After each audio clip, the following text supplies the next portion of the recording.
Hey everyone, Mike Hidalgo here. Thank you for joining us on another FCP Euro DIY. Today, we're going to be working on a 99 Carrera 911.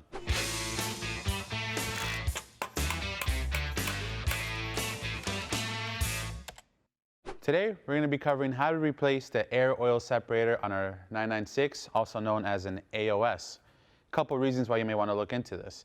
The air oil separator is responsible for collecting and resending vapors and gases that were unburned through the combustion system back into the intake manifold so that they can be reburned again, aka lowering emissions. That's what this is, just simply an emissions piece.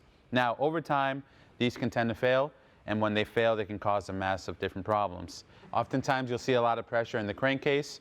If you take your oil cap, maybe you'll see a lot of blow-by or suction. That could give you a hint that maybe this unit is failing. Worst case scenario, you'll see that the car starts puffing a little bit of smoke, maybe in between shifts, high RPMs. If it's really bad at all times, the reason for that is if it's fully failed, it's going to start sucking up oil instead of just the vapors and gases, and it's going to be spitting that oil back into the manifold, which can lead to even further problems affecting your air-to-fuel mixture, fouling plugs, and even worse, you want to get into it. Before we get started, we're going to be using our kit that we sell on the site. It comes with a new Viaco oil air separator and a couple genuine hoses and lines that you'll see here. The goal is to get in there and try to replace as many of these as possible. Just like any other plastic, through heat cycles, the plastic becomes brittle, especially these accordion sections can tend to fail, leading to vacuum leaks and more problems than you can even imagine. Before we get started on this job, let's take a look at the tools that we're going to need. For this air oil separator DIY, you're going to need quite a few tools. As you can see, we have a vast array of different ratchets, sockets, extensions, pliers. These are all going to come in handy as you're going to have to come up with different combos to reach deep into the cavities of this 996. We have sockets that range from 7 millimeters to 10 to 13 and 15, etc. We have a big 18 for the engine mount bolts. We have a different range of ratchets that give us different sizes as far as 3/8 and 1/2-inch drives, as well as a couple torque wrenches that give us different torque values. We have a couple wrenches, which include a 10 millimeter, a 15 millimeter, and a 13 millimeter wrench. A couple flathead screwdrivers and Phillips head screwdrivers. A pick, a magnet tool, which is always nice in case you drop a socket or a bolt, as well as a couple different pliers, Oticor clamps. A couple nice to haves are an impact and an electric ratchet. These make things a little bit quicker, but not a necessity. And then something not pictured but needed is going to be a floor jack and a piece of wood if your floor jack doesn't have a rubber grommet. That's going to be needed to support the engine as you drop it down a couple inches so you can reach your hands into the engine bay. Now that we have all our tools covered, let's head over to the car and get started. The first thing we want to do is disconnect the battery. The reason for that is that we're going to be working near the starter, so we want to avoid harming and shocking ourselves as well as damaging the electricals on the vehicle. We're going to take a 10 millimeter socket on a ratchet and disconnect our two terminals. Again, that's a 10 millimeter socket needed to disconnect the two terminals.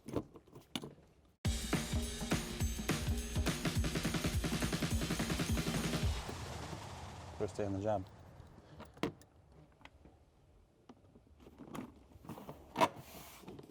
So first, we're going to go ahead and remove our air box. We're going to unplug our mass airflow sensor by pressing these two tabs in. I like to push it into the box and then pull it back out. I'll free that up. From there, I'm going to remove the oil fill tube. This just pops up and out of the way, just like that. Next, I'm going to remove this hose clamp that connects the intake boot to the throttle body. You can use a flathead screwdriver. I'm using an 8 millimeter socket on a ratchet. And then from there, you want to remove the 13 millimeter bolt that holds the whole box to the engine bay. From there, we can go ahead and give the intake boot a gentle tug and separate that. Then we're going to pull the airbox out and remove the mass airflow sensor wire from the little connecting clip that holds it in place.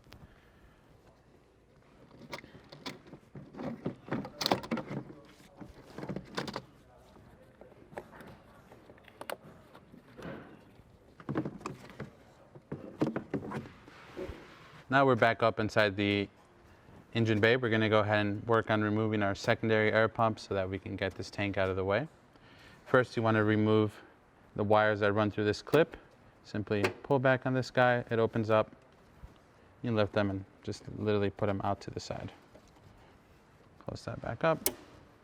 Next, you're going to want to pull off this hose.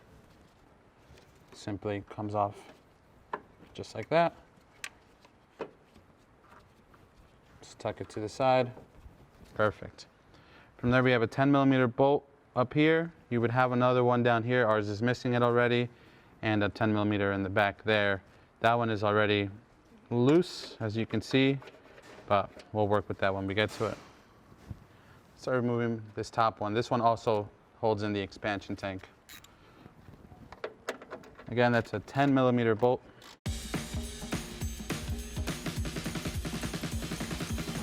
Our 10mm at the bottom was already loose. Whoever was in here before didn't tighten it down, so this just slipped out. And so did this connector.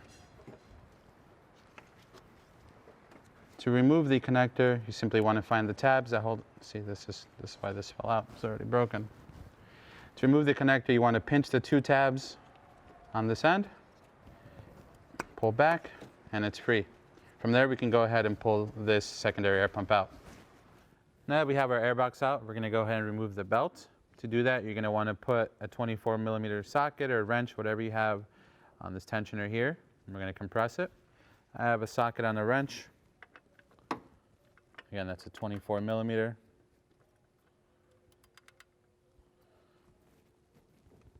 going to push down on that. I'm just going to slip the belt off. If you haven't done so already, make sure you note the orientation of the belt before you pull it off. There's a bunch of pictures online that you can use. I like to take a picture before I do this. Now we're ready to go ahead and support the engine before we loosen up those two 18mm bolts. So I'm using our floor jack and a piece of wood to jack up against the bottom of the sump. We'll get that set up and then we'll crawl underneath and loosen up our two 18mm.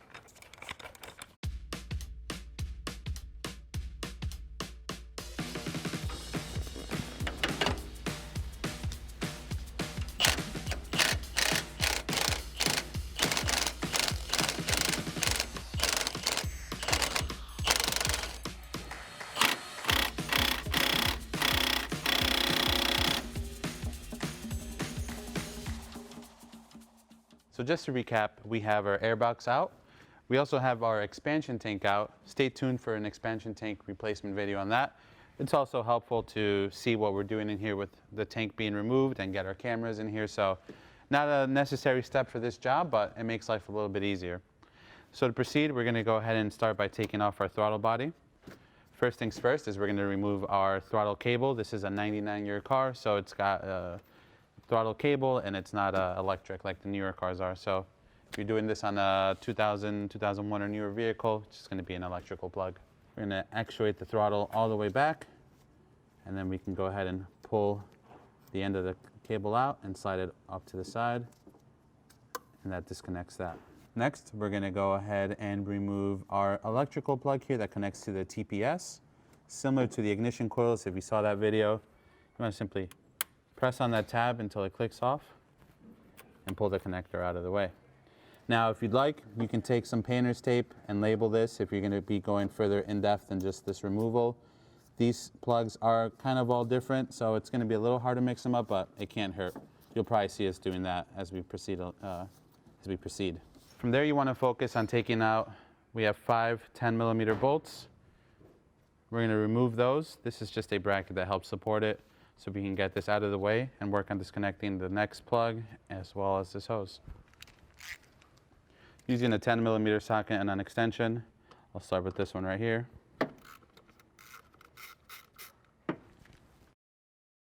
And then work my way around the throttle body.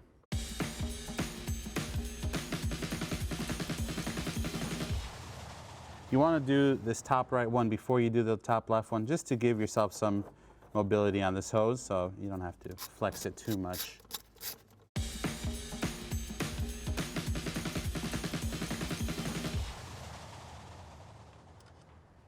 One more thing I failed to mention is you want to unhook the clip that holds the throttle cable in place on the throttle body plate there.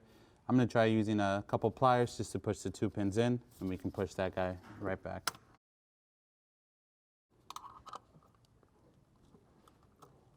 There we go. Flathead. Use the flathead. Now we're going to go ahead and disconnect the sensor. You want to push on this metal tab. It'll disengage it and pull it off. And last, we have this hose that goes to the throttle body. I'm going to use some pliers to undo the clamps and pull that off. Just like that. Pull this hose off. And our throttle body is free. Set this to the side. Now that we have our throttle body removed, we're going to go ahead and remove this hose that went to it off the solenoid as well as the connector, simply to get it out of our way for ease of filming. This is not required, however, it'll make our lives a little bit easier. Again, just going to take up some pliers, undo these from here, carefully of course. Take off our hose. I'm actually going to plug this back into the throttle body on the table so I remember what it goes to. And then I'm going to go ahead and disconnect this electrical connector from the solenoid. It's going to be the same style plug as this one, where you push down and release, just like that. Next, I'm going to go ahead and remove this hose here. This isn't mandatory when doing the starter. However, we're also filming an air oil separator video at the same time, so we're going to get this out of the way so we can move both this and this line out of the way. And how many times can you say out of the way? Leave a comment below if you can keep in track. And then we can get both of these lines removed so we have room to get to this guy later.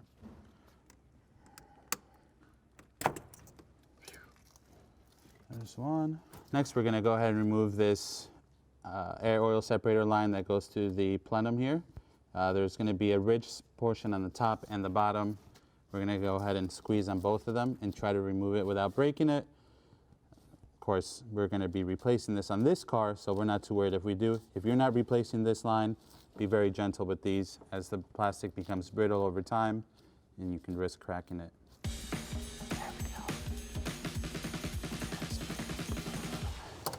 There we go. Didn't break it. I just used some pliers to put some even pressure on both of the tabs. Obviously, you saw we were able to do that without breaking anything. Just worth a shot if you're having trouble with it like we did.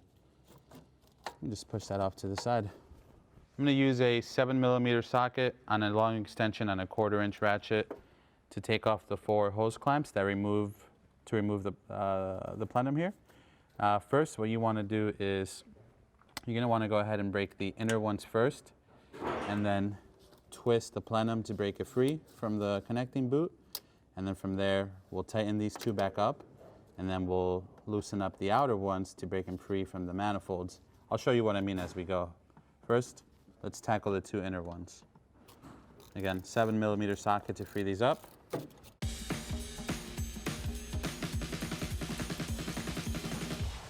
All right, now that the 2 inner clamps are loose, let's go ahead and break this free by spinning it just like that. Awesome. Now that those are free, we're going to go ahead and tighten them back up. And now we're going to go ahead and loosen the outer clamps. Now that we've loosened the outer clamps, we can go ahead and do the same thing we did before. Let's break that baby free. From here, I'm going to loosen up the inner clamps again, leaving the outer ones loose, and we're going to work on pulling this baby out of here. Now that all the clamps are loose, we can work on wrestling this plenum out of here.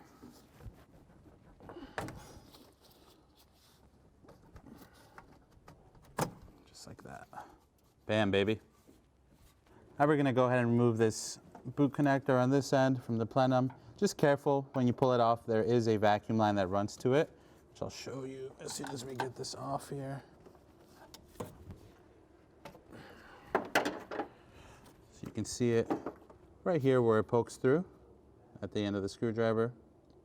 So don't forget about that when you're putting this back together. I'm just going to go ahead and push it through.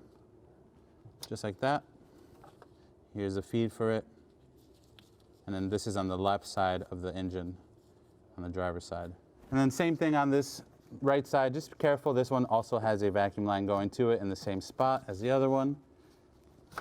Pull it off. You can see it right here. Just gonna go ahead and push it through. There we go. Same thing. Here's the feed for the one on the right side. Now, in order to get the rear plenum out, you have to loosen up the bolts on either side of the manifolds. We're going to be removing the left-hand manifold so we can gain access to the air oil separator. We have 6 bolts that hold this down in place. Some cars have Torx. Ours has regular hex bolts. So we have 6 10mm hex bolts to remove. I'm using a little 1/4-inch ratchet that I can weasel in between the runners. So let's get started.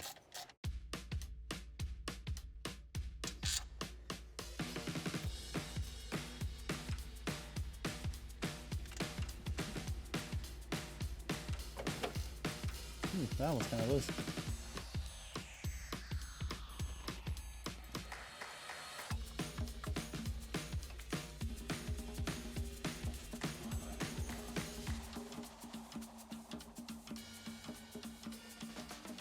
Now we've got the intake manifold bolts loosened. We're going to go ahead and remove the middle plenum.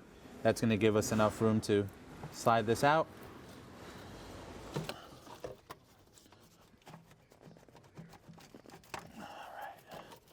Just like that. Now remember, there's a resonance flap in here, so you don't want to damage the connector going to that. One vacuum line that connects to the back of this. So you're going to want to go ahead and pull that off, and then you can pull this whole plenum piece out. You can see the tip of the vacuum line there.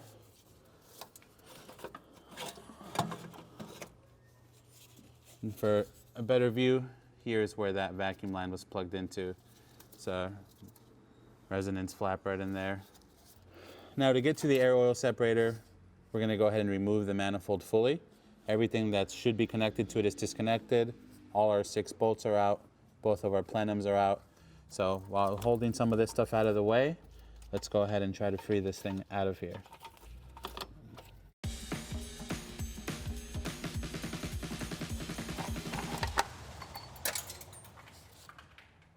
Now that we have our intake manifold removed, we're going to go ahead and put some towels inside of each one of these runners just so we avoid dropping anything into them.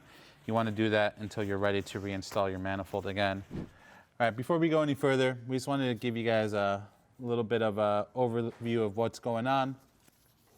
I know it looks a little intimidating right now, but trust me, it's not that bad. Famous last words. Now, the air oil separator that we're going to be replacing is right here on the back. You can see the line that's attached to it here. We have another one up here, and then another one in the back that you can't really see from this angle back here. Now, to undo this unit, we have another line that's connected on the lower half that you cannot see from this angle. We'll show you from below, and 2 bolts that hold the separator to the block. Now, as you saw in our kit, this is one of the bigger lines that's included with it, as long as this fitting. This is going to be located basically underneath the AC compressor. So if you're choosing to replace it, I would continue to follow this DIY. If you've chosen to not do this, then you're probably halfway reassembling your engine anyways. But for those that are going to go the full 9 yards with us, let me show you a quick overview of what's in store for us now.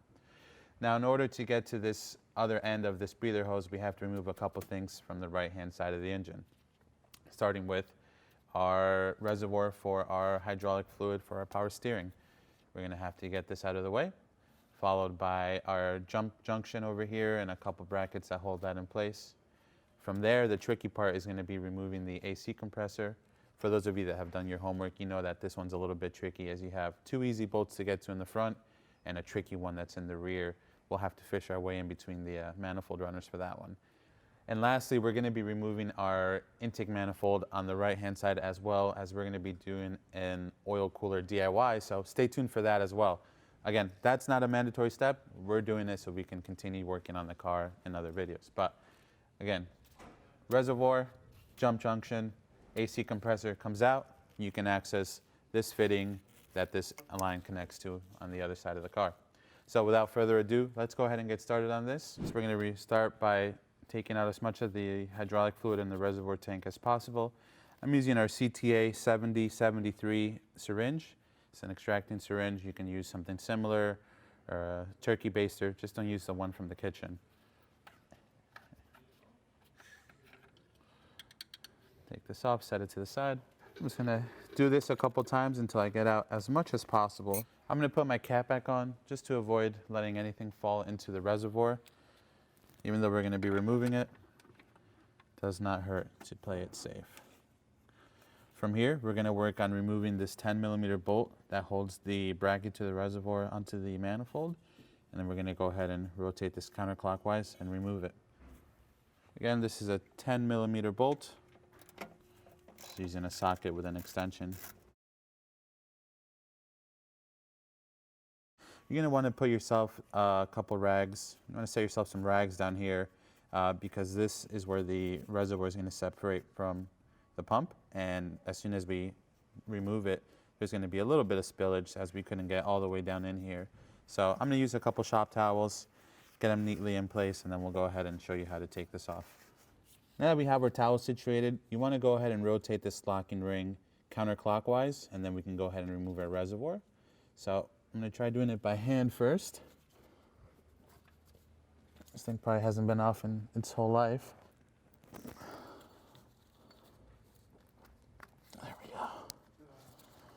Let's see. Let's see if that's enough travel. Give it a little bit of a wiggle. There you go. You can see we have 2 O-rings that help seal the system up. Again, this thing's never been off in its life, so it was tight in there, but giving it a little wiggle or a twist will get it out once you remove your lock ring. From there, you have a little breather hose that just sits in this little clip here that just pops out, and then we can go ahead and remove this in full. Well, now that our shop towels did their job, we can go ahead and remove them. Look at that. I'm going to go ahead and remove a little bit more fluid from our pump neck here. As you can see, it's still at the brim, so if I move the engine even a little bit, it's going to spill out. So I'm just going to take our CTA syringe again.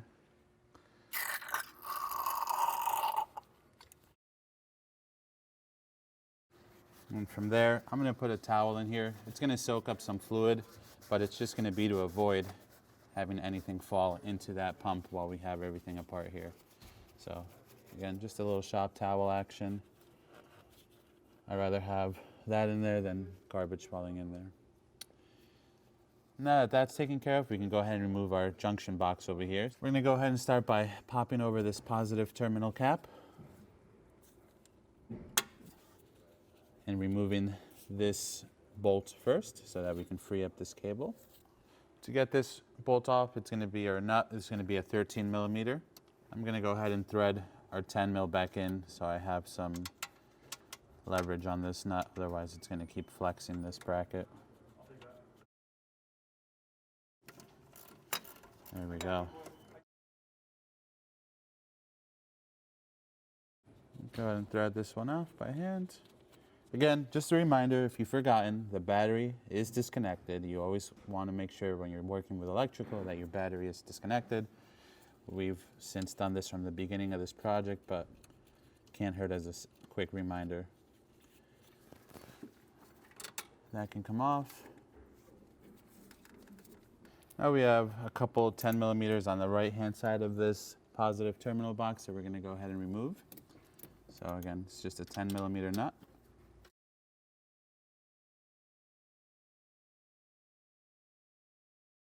From there, that'll free up this, and then we have one more 10mm bracket at the bottom to remove this bracket by itself. 100%. All right, so you can see this one is just there to help lock into that open notch section. It doesn't actually have to come all the way off. So I'm going to put my 2 10mm nuts back on here just so I remember where they go, as well as the one that sits here, as it's not going to be in the way. That way I don't have to worry about labeling anything. Now we've got our junction box freed up, we can go ahead and push these cables out of the way a little bit. So this power cable, it's going to push it back over here, out of the way.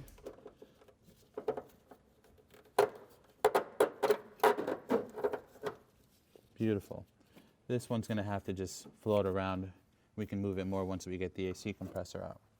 So let's go ahead and get started. We have 2 13mm bolts up front. I'm going to use a 13mm socket on a wrench and break these free. They shouldn't be very tight. Their torque values are not that high. You break the other one free first.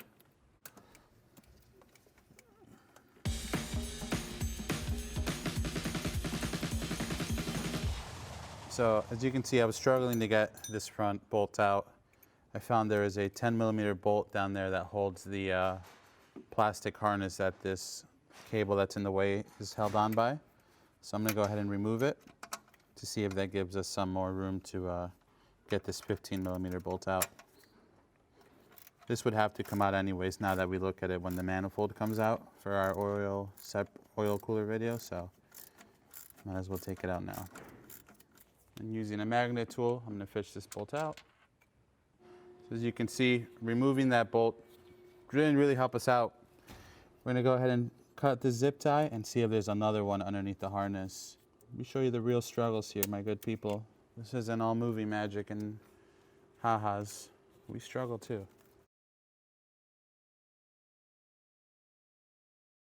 We're going to go ahead and free up the third bolt in the back, since we can't really get this front right one out as we're running into the manifold. So perhaps by freeing up the one in the rear, then we can have some room to wiggle everything around a little bit and get this one out. This that you can see right here in between the runners is supposed to be a temp sensor, and it kind of just sits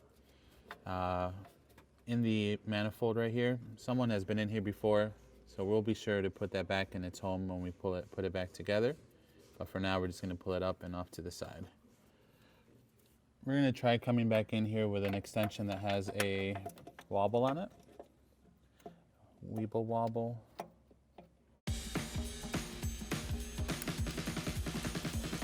We're going to try something a little weird. We have our socket fully seated on the bolt, but then we have our extension barely engaging. That way, if anything's going to slip, it's going to be the extension and not the socket on the bolt. Now that we have all three bolts loosened up on our compressor, we were able to get some playroom so that we can get this front bolt that we were struggling with out in the beginning. So we're going to go ahead and pull that out, set it to the side. And then from here, I'm just going to fish out the rear bolt, which you saw a moment ago.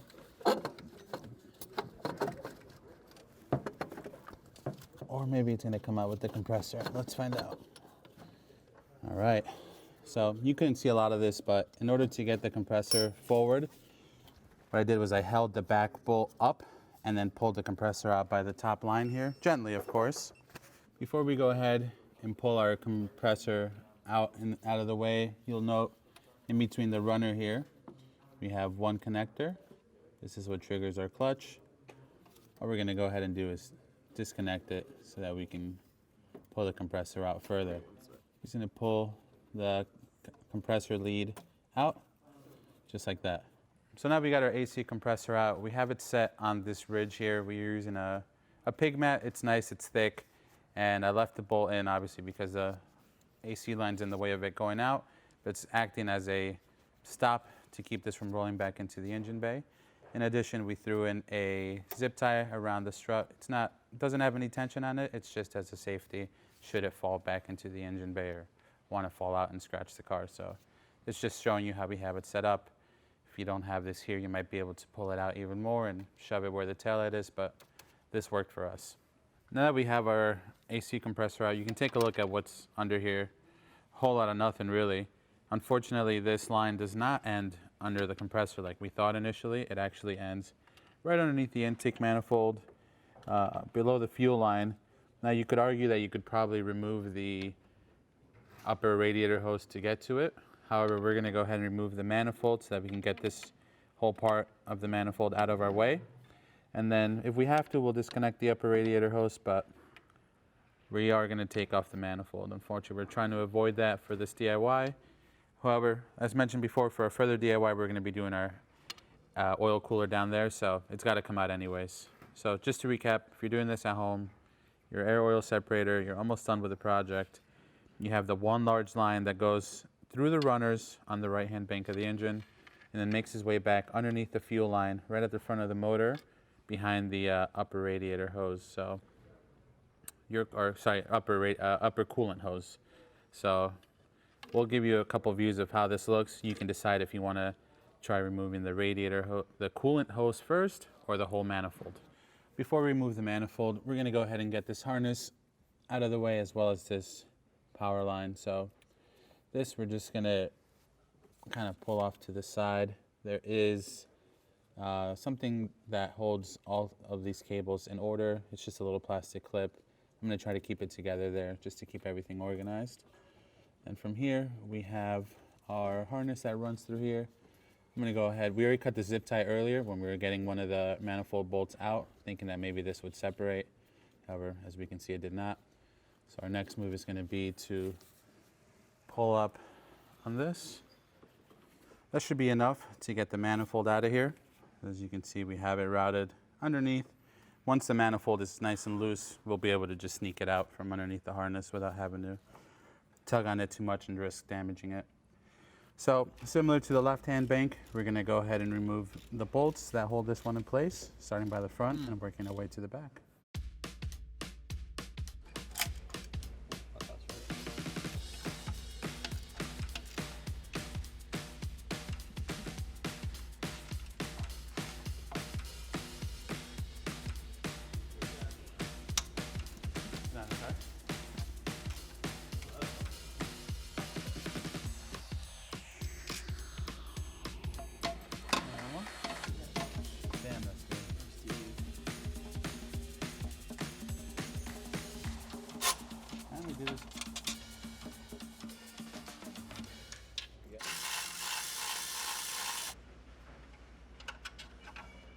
So one of the vacuum lines that runs through the plenums is routed through your first spaced runner, or first and second intake runner on the manifold. So when you pull this out, you can just fish it through and make sure you feed it back through the first two runners. Otherwise, you're going to pinch it or forget about it when you reinstall.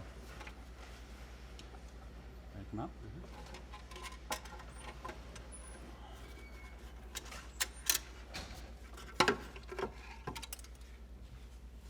Before we go any further, I'm going to go ahead and remove the driver's side rear tire, as that's the area we're going to be working in. So if you're doing this at home, you want to take this out of the way so you can have some easier access to the bolts that hold the air oil separator in place. So 19mm socket, I'm going to go ahead and remove all 5. First, we're going to go ahead and remove this sensor from its housing here. Just push it off to the side. Then we're going to go ahead and remove the 10mm bolt that holds this bracket in place, just to give us room to access the hose that connects to the air oil separator.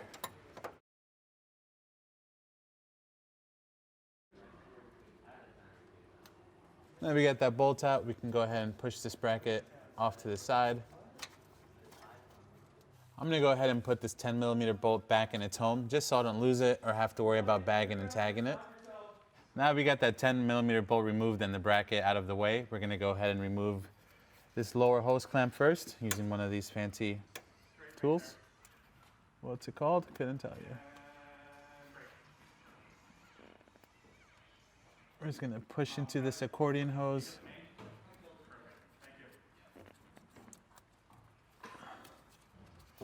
Just enough to get it started. We might have to come back to that. Now we're going to go ahead and remove this line that's connected to the bottom of the air oil separator. I'm using some pliers just to pinch down the ends on the tabs. I'm going to use the same pliers to try to push the line back. It's going to be a little bit of a challenge, but we'll get it going. Let's see here. Something's starting to disconnect. Oh! Oh, baby! And we didn't break it. Using a 10mm socket, we're going to remove our two 10mm bolts that hold the air oil separator to the block. Again, that's a 10mm bolt. Bam, baby. Now we have the air oil separator unbolted from the engine block. We're going to go ahead and get it out. Since we're replacing most of the lines with it, we're going to take this whole bunch right here out with the oil separator itself. So before we can do that, I have one line to remove off of this guy right here with this coolant line. I'm going to use this tool to get this clamp off. That should be more than enough. I'm just going to twist to disconnect it. Just like that. Now we're ready to go ahead and remove the air oil separator. You're going to want to pull it towards the driver's side of the car and then lift it up out of the way. There's one line that's not going to come with us in this whole bunch. That's this one off to the left. So I'm going to undo this Velcro heat shield. Put it off to the left here. That one goes to the oil cooler, by the way. And then just keep this back on for neatness. And we can go ahead and finish removing it. You can see the reason we push it over to the driver's side first is to undo this side from the block, and then it comes right up. Let's head over to the bench and swap out these lines.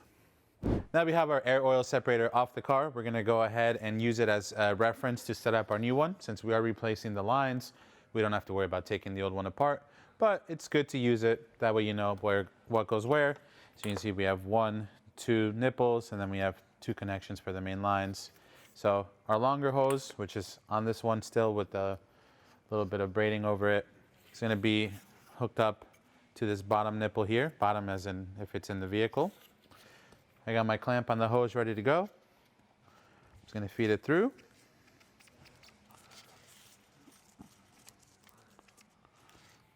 And I'm going to take my Whittaker clamps and tighten down this clamp.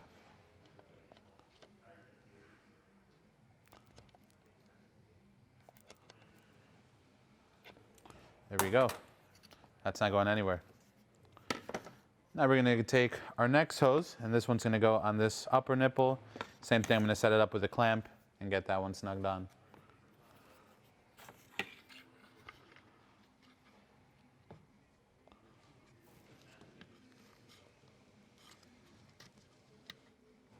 we go. And nice and snug. And last but not least, we're going to take our hard line. Again, just compare it to the old one. It is literally identical, just nice and clean. That's going to plug in right up here. Beautiful. And then to wrap it all up, I'm going to clean up this heat shield or sheathing, whatever you want to call it, from this old setup. Put it around our new hoses and our new AOS, as well as throw a zip tie on here just to keep all the lines together. You can see from the factory they had something similar on here. Then we can get ready to reinstall it back in the vehicle. Now we have our AOS set up. We're going to go ahead and reinstall it back into the vehicle. I went ahead and lubed up this rubber fitting a little bit so that it has an easier time going into the block.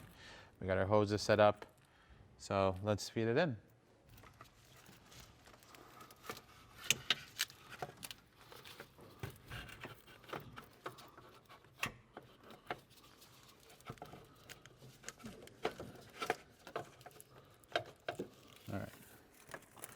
Kind of roughly where it's going to sit. So now that we have it roughly in place of where it's going to go, we're going to go back underneath the car and attach our connections, and then we'll come back up here. Now we're underneath the car. We're going to go ahead and get our air oil separator situated. You have your, I call it the little accordion hose that's going to mount up to here. You have your other end that goes into the block. You need to align that first, and then we're going to go ahead and get that accordion hose on, and we'll go from there. It's going to be a little bit tricky. It's not really much to see here other than feeling your way back into place.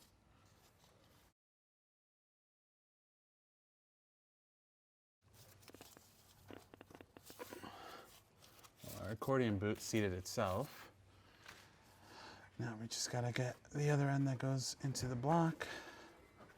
Now we got it started by hand. It's not perfectly seated yet. I'm going to go ahead and get up back in the engine bay and try to feed it in the opposite of how I removed it originally, which was pulling it to the left of the engine bay.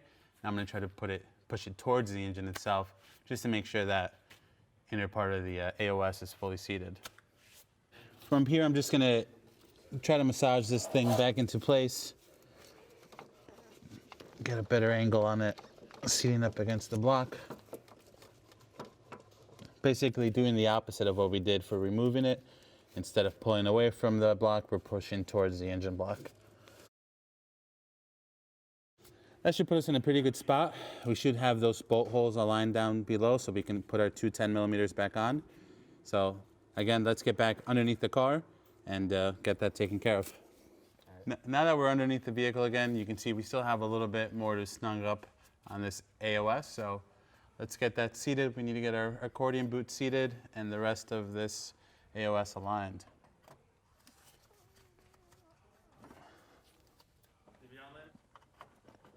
Oh, yeah. Yeah, baby. That is snug right there. Let's see if we got these bolt holes lined up or enough to start.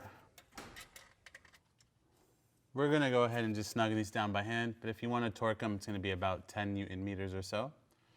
All that's left to do is remove this safety pin from our new hose clamp. This is at the bottom of the accordion style looking hose. I'm gonna pull that off. And so you can see that did not seat very properly, so I'm gonna go back in with our, I'm gonna go back in with our pliers and seat this properly. So we have no leaks.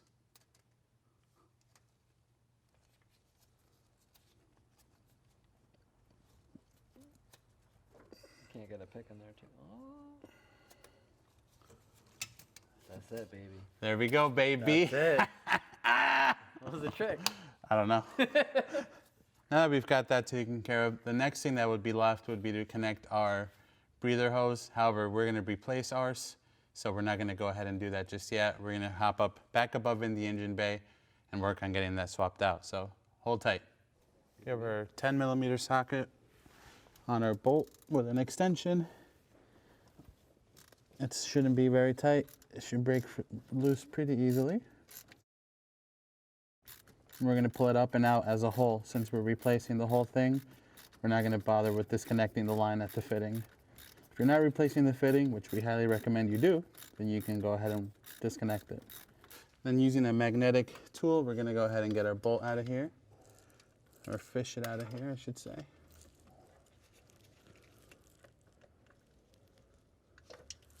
And there it comes. Using a long screwdriver from far behind, I'm just gonna go ahead and use that to pry up on this gently. You don't want to break it, causing stuff to fall into the motor.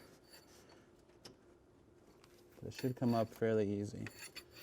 Also, you can see we have a little bit of debris there. That's even after we cleaned. This motor was covered with a lot of garbage, so give it a quick blast of air if you can.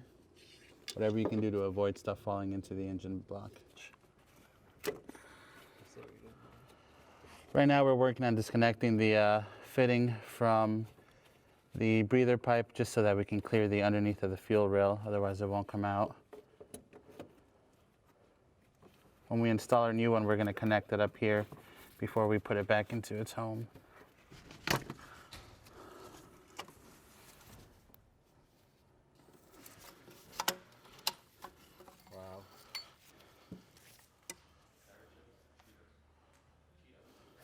Now we're ready to reinstall our new pipe. So you can see this one's fully intact and not broken. So the trick is going to be to try to feed it in here while also making sure that it is in the same spot that the old one was, behind the harness, above the harness, wherever it needs to be. So what we're going to do is feed in the right hand side first. Once we get it through our runner, we'll connect it to our pipe, and then we'll go ahead and feed this back into the block and connect the other end to our air oil separator. Now we're going to go ahead and plug in our connector before we bury it underneath the fuel rail. There we go.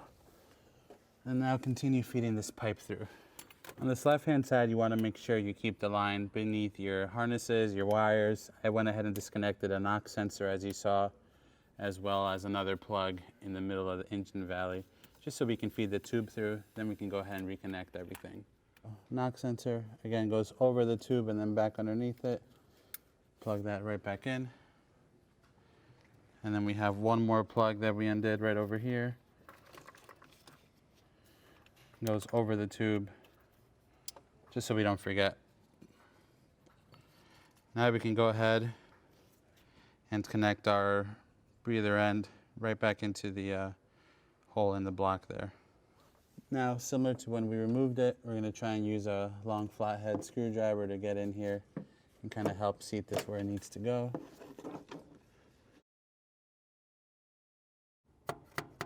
Oh yeah. Oh yeah. God damn, baby. She's freaking in like sin. Hell yeah, kid. Hell yeah, baby. You did it.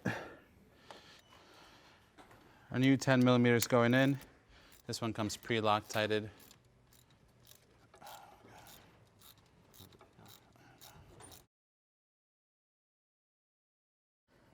We could use Now that we got all our hoses for our air oil separator situated, all we have left to do is put in our two 10 millimeter bolts back in, hook up our last breather hose at the bottom there, and then we can put our crank position sensor wire back in its home along with the bracket and that little ground cable. So let's get to it.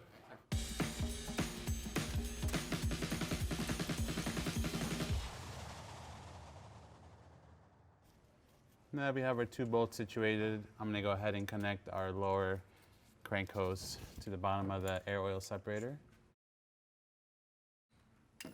There's that click we were looking for.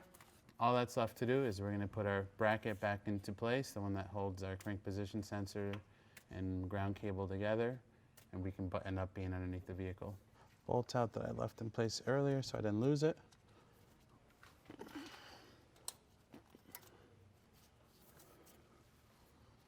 Don't forget to put your ground cable back in like I just did.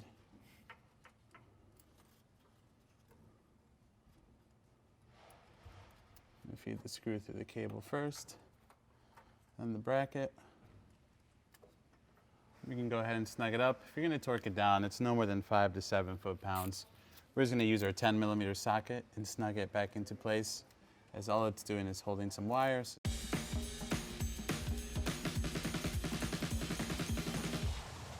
Then we can feed our other cable back into the clip here that holds it into place. And that wraps up the underneath here.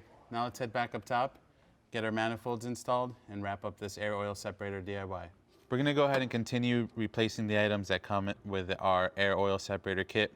Next on the list is this small coolant line. This runs along the front of the engine. Basically you have this plastic connector here, and then you have this small line. There is an upgrade available for these. You can find those on the site. However, we're gonna stick with the plastic OE one for now. So to start, I'm going to go ahead and remove this lower clamp. I'm just going to use a flathead screwdriver to try to break it off. These are a little bit tricky. Almost got it.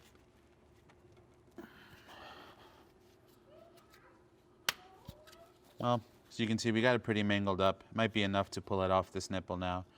Next, since we're replacing this whole piece, I'm just going to take our 10 millimeter bolt off right here and take this all off as one piece. Again, this is a 10 millimeter socket.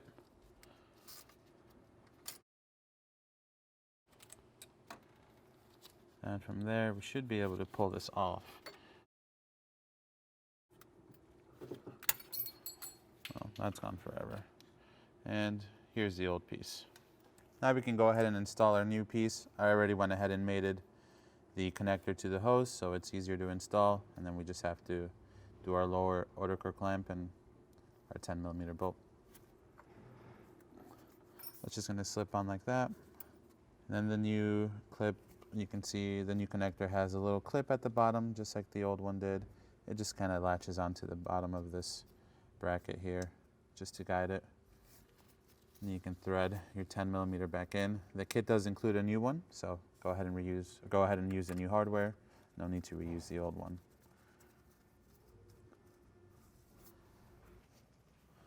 We can go ahead and press our clamp down with our outer core pliers. Nice and snug, that's not going anywhere. And last, we can tighten our 10 millimeter bolt back down. If you're going to torque this down, it's going to be no more than about 5 to 7 foot-pounds. We're just going to snug it up by hand, as it's not doing too much other than holding this water hose connection. Torqued. Now we're ready to install our intake manifold, but before we do, we're going to go ahead and change the intake manifold gaskets. There's 3 on each manifold. Super simple. You pull the old ones out, and you put the new ones on, or you drop them, one or the other. You'll see the intake manifold gasket has a little notch on it that lines up with the notches on here. Try to do your best to align them perfectly.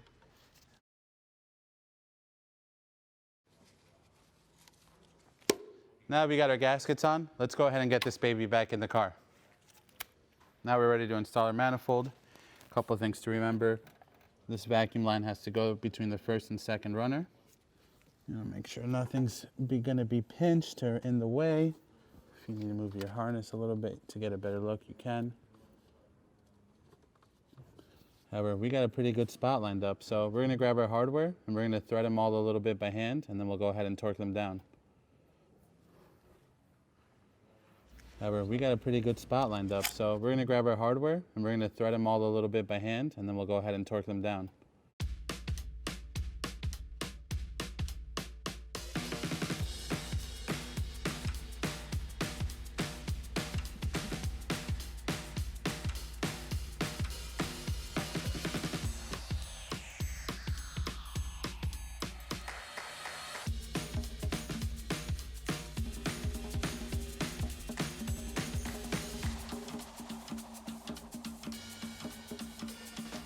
Now we're ready to install our AC compressor. Before you do, you want to make sure this metal bushing is in its place. This is where the third back bolt goes through. Otherwise, the AC compressor won't line up evenly and you'll have a big headache. I'm going to go ahead and feed the compressor back in. Again, the rear bolt is still in, so you're going to want to hold it up as you put it back into the vehicle.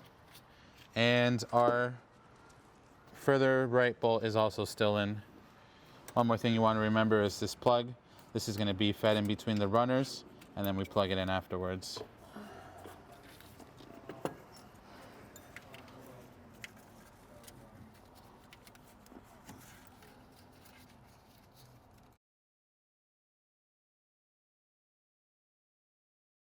going to feed my top left bolt in, just so I can align the front two bolts. Just give it a couple threads.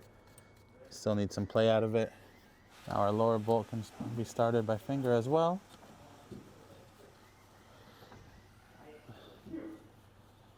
And last but not least, we want to start our third bolt in the back as well to make sure that they're all lining up and threading in properly.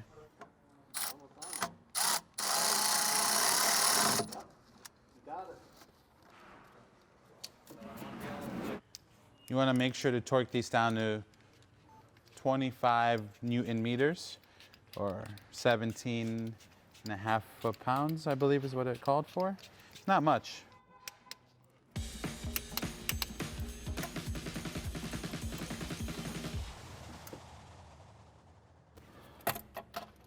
Now we have our AC compressor in. We got to button up the final last connections up here.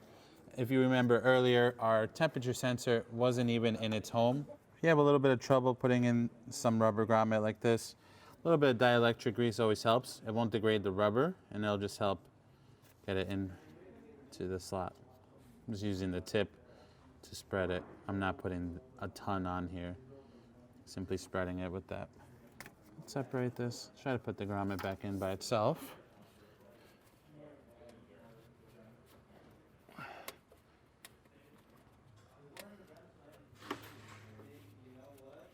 Okay, grommet's back in on its own. Now we're gonna go ahead and put the sensor back in separately. Previous owner or previous person that rents in here did not put this back in, so we feel good about doing it the right way. Another thing you want to remember to connect is your AC clutch switch or AC switch, whatever you want to call it.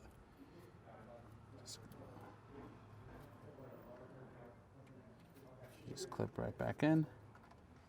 My gloves are slippery from the dielectric grease. I'm going to tuck this back below with the rest of the harness. Now we're ready to install this retaining bracket again for our junction box. So this goes into the notch down below.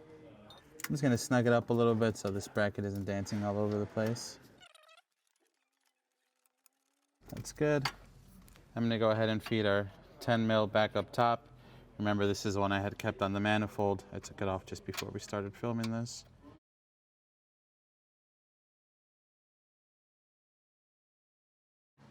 Important to note, this is going to come off again when we put our power steering reservoir back on. However, I'm just using it so I can line up the holes for this bracket here and not have it dance all over the place on me.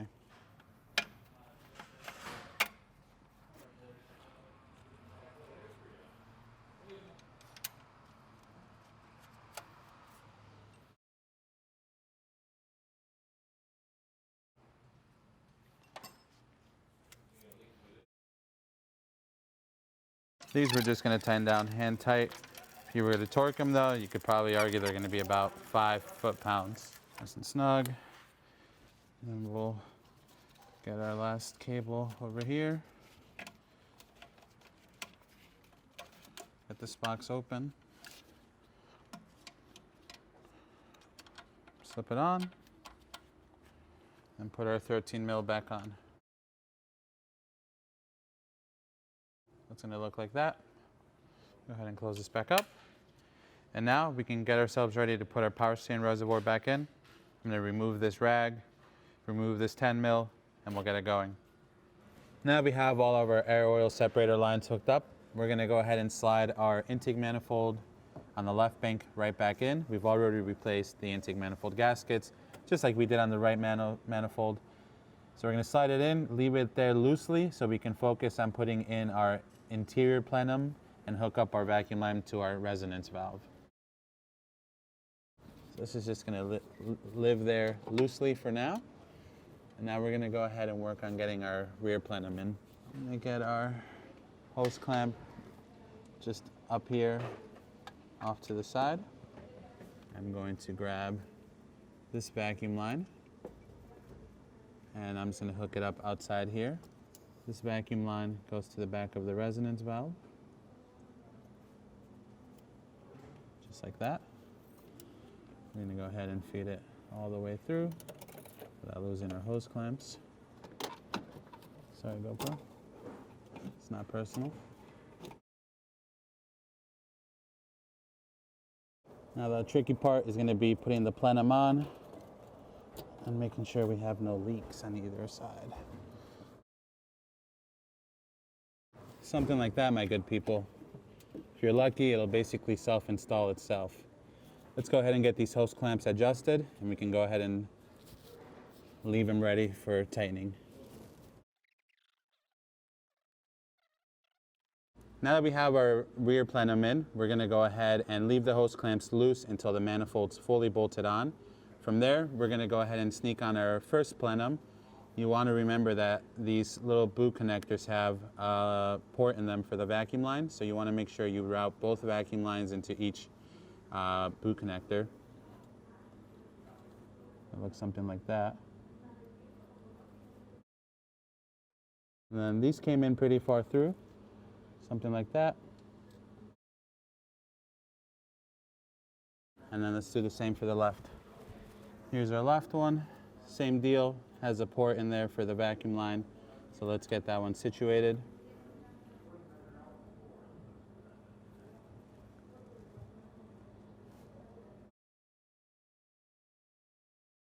Right through the hole. I'm gonna go ahead and slap this one on as well. You'll see the vacuum line almost acts as a stopper for how far it goes in. And then from there, we're gonna go ahead and slip on the front plenum as well. Here's our plenum. Again, you wanna make sure your connector for your breather hose is on the same side that the breather hose is on, AKA the left side of the vehicle. So we're just gonna go ahead and same thing, loosely slip it on, leaving the hose clamps till the very end.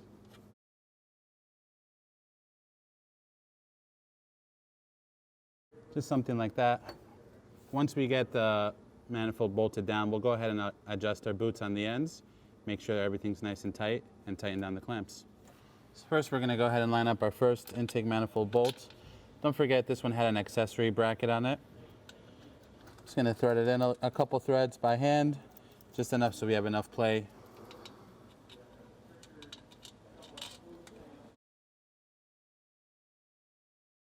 It's good enough for number 2.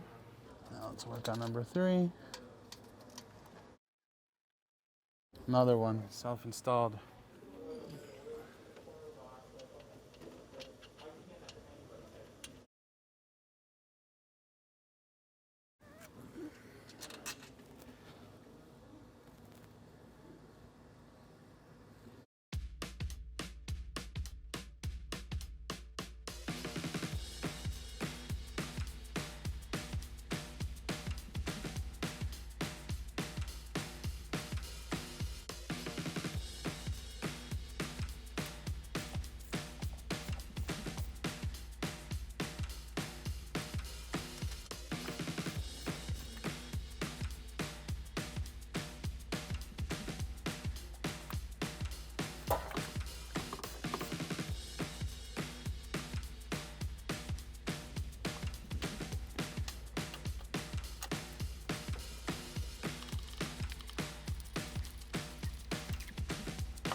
You want to torque these down to about 7.5 foot-pounds with your 10mm socket. Now your intake manifold's back on, we can go ahead and start wrapping up some of the loose ends up here. We're going to go ahead and get this breather line back onto the manifold. That is held on with this bracket as well. We have two 8mm bolts that we had threaded back into the manifold earlier, so we didn't lose them. I'm going to go ahead and take those out. Now we're going to go ahead and key this back in here.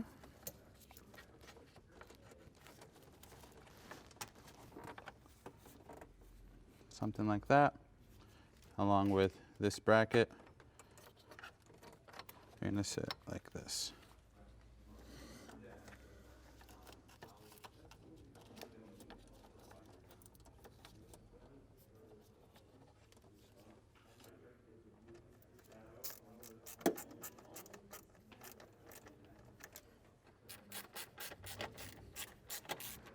Just going to snug these down. These are plastic housings that they're going into, so you don't want to strip them.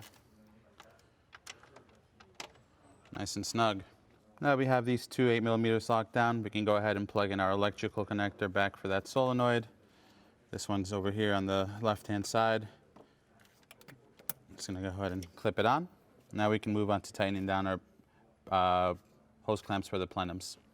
Now if you remember, we went ahead and just left these plenums on loosely. That way we can put in the manifold and adjust as needed. Now that the manifolds are both bolted down, we can go ahead and tighten them down. I'm routing the clamps up here so that if I have to get back in here again, I can. It'll make life easier to get to them in the future. Again, these are a 7mm if you're using a socket, or you can use a Phillips head or a flathead screwdriver. Either or will work just fine.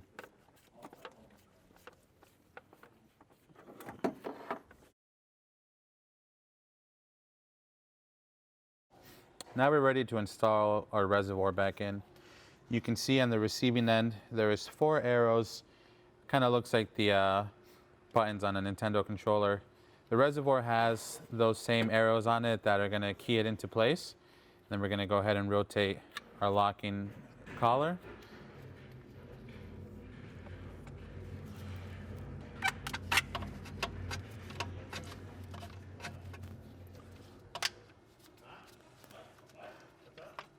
And it feels seated. It's not really going to have a lot of room to spin. From there, you're going to want to rotate this collar back up until it lines up with the notch right here on the receiving end of the pump. So you can see that was not all the way in, so don't do that. If you're unsure, give it a tug and make sure it's fully seated in.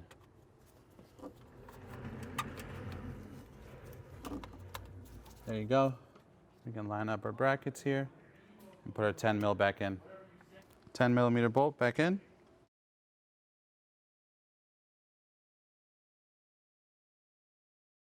Nice and snug. Then we can put our bleeder hose or breather hose back in its little clip. Just like that. Just a breather line. Just for good measure. One last pull. Nice and secure. We're going to go ahead and mount the throttle body. I'm going to start with this top left one up here. Just going to thread it in by hand. Next, we're going to do the bottom left bolt.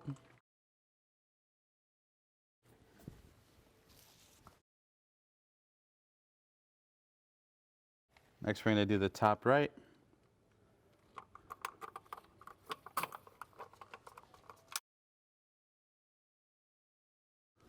And now our bottom right.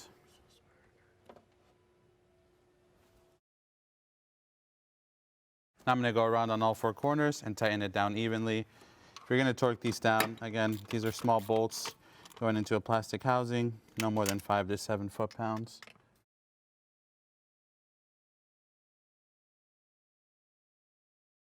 And then last, we have our bottom 10mm nut. This is just a nut that's on a rubber bushing. Doesn't have to be very tight. You don't want to rip the bushing either. Snug that down. If you remember, we had 2 plugs going to the throttle body. One's going to go here at the bottom. Probably would have been easier if you plugged these in first, but We didn't think of that.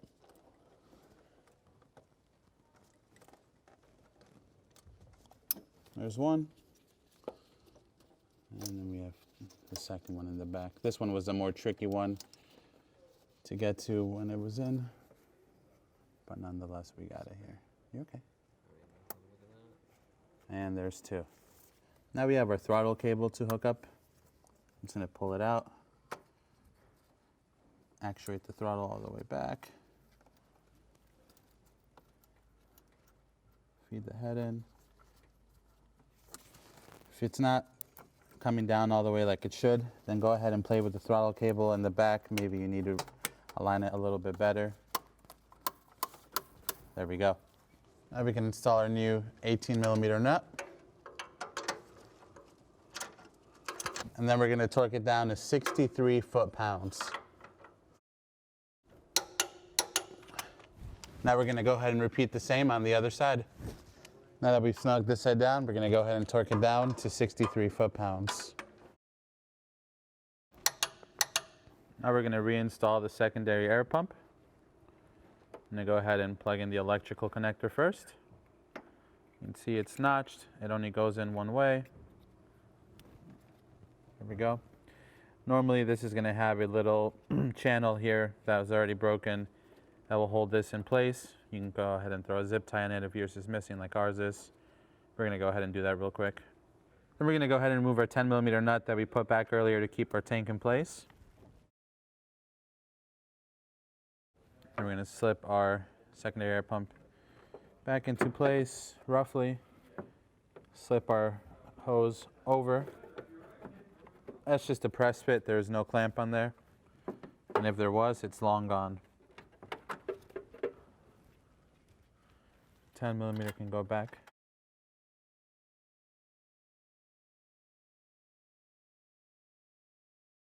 Then, if your car's been better loved than ours has, you would have two more bolts holding it into place there. As you saw when we took this out, the back one wasn't even doing anything. We're going to have to replace those sometime down the road. But all we have left to do is tuck our wires back through this clip.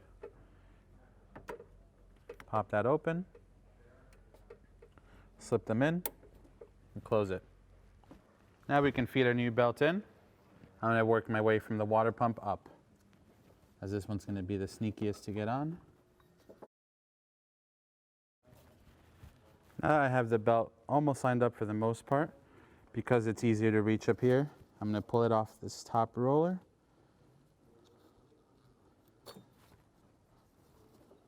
And put it on everywhere else. Reaching underneath the car to get to this water pump pulley. I'm going to give it a quick tug. Make sure it looks good on all the pulleys.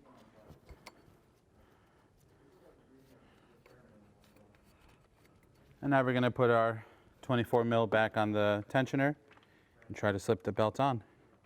This is a new belt, so it's not going to be as stretchy as the old one. Might be a little bit tighter to get this one on.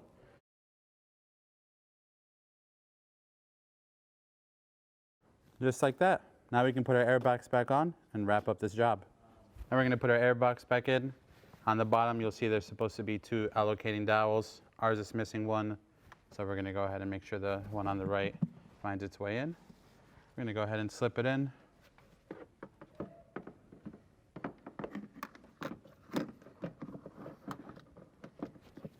As we do that, we're going to run our mass airflow sensor wire through that clip on the corner. There we go.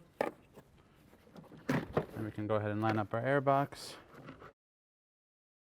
Make sure we get that dowel in its home down below. There we go. We can slip our intake boot on. Now we're going to reinstall our 13mm bolt that holds the box into place.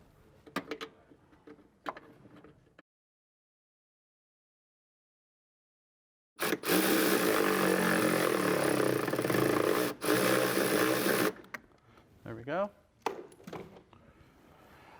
Oil filler tube can be popped back into its home. I'm using an 8mm socket, however you can just use a flathead.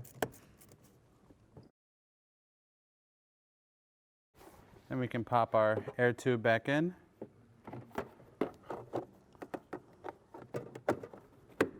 Just like that. And then last but not least, reconnect our mass airflow sensor.